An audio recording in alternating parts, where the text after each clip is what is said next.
Hello everybody, I'm NPC and you're watching SideQuestAccepted, and this is my second attempt recording because the first time the mic was off. Today's game is Booster Logic, a puzzle game slightly reminiscent of Portal. The game is split into two parts, one centering around the action-packed testing of Booster, the humanoid jumping robot, and the other focusing on the complex, headache-inducing test chambers for Logic, the spider-like genius robot. I started with Booster, and after completing the incredibly long tutorial, I began jumping my way through complex test chambers, ducking under flame jets, riding in electric carts, and dodging deadly lasers. To compare it to Portal, the tutorial is basically the primary test chambers, while the actual game feels a bit more like the second half with the real challenges. Admittedly, this is more easily relatable to the Flash version of Portal in actual gameplay, but that doesn't really matter. It's a fun, challenging game. The problem that I had with Booster is that because he's the action robot, his tests require reflexes and timings and all that, but some of the rooms are just a bit ridiculous. In order to get the second of 3 rankings in each chamber, the player has to collect each of the pellets that are left around the chamber. Sometimes these pellets require you to get dangerously close to an electric current, sometimes they're guarded by malevolent automatons, and sometimes they're hidden behind like 100 lasers that you have to avoid by constantly observing their movements as you hide under anything you can find. Fortunately, pellet collecting isn't a requirement, so if you don't want to spend an hour killing yourself in attempts to please your oppressive human creators, you don't have to. Some levels even start you right next to the teleporter that marks the end of the level, so you can just skip that pesky pellet hunt altogether. Each test is supposed to represent an hour of testing in the game's universe, so after a certain amount of levels you get a quick response from your friendly robotic characters, and if you unlocked the right things you can get pictures from their little robot vacations.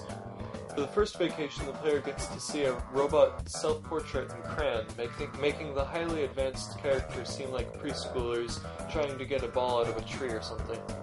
As cheesy as it is, I liked the idea of giving my protagonists a personality rather than leaving them completely silent the entire time despite constant interaction with their surroundings. Valve!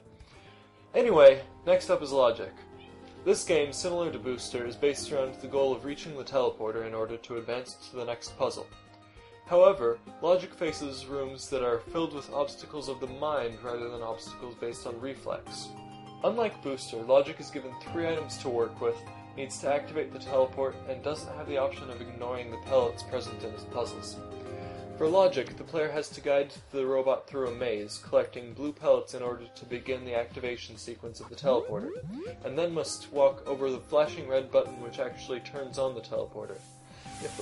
If a block is pushed the wrong way, or an electric beam is left unsecured, Logic will be left stranded, and the player may have to restart the mission.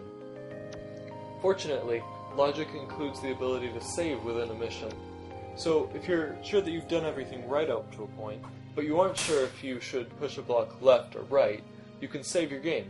If you choose the right option, that's great, and if you screw yourself over, you can hit F6 and try again, no harm done. Another feature in Logic is the change in environment as the teleporter is activated. By stepping on that big red button, the player activates such horrors as the Hunter, the Cleaner Hunter, the double lasers, and all sorts of other nasty stuff.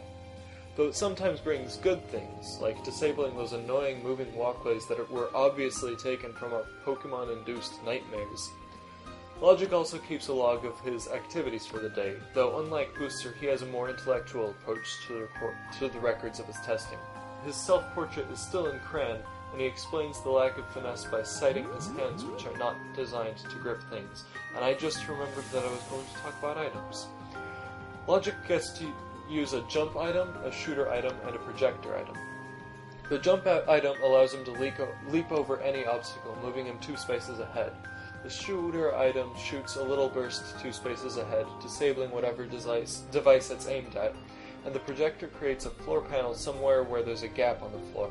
It's like when Magneto makes a metal walkway to cross that massive crevasse in the first X-Men movie, except replace Magneto with a puzzle-solving robotic spider thing. It's a real fun game. So that's my show. Please leave comments, suggestions for games you want me to review, like the video, subscribe, share, cook some stir-fry, download the game, make your own game, make a fortress out of Legos, find your old Pogs collection, and have a great week.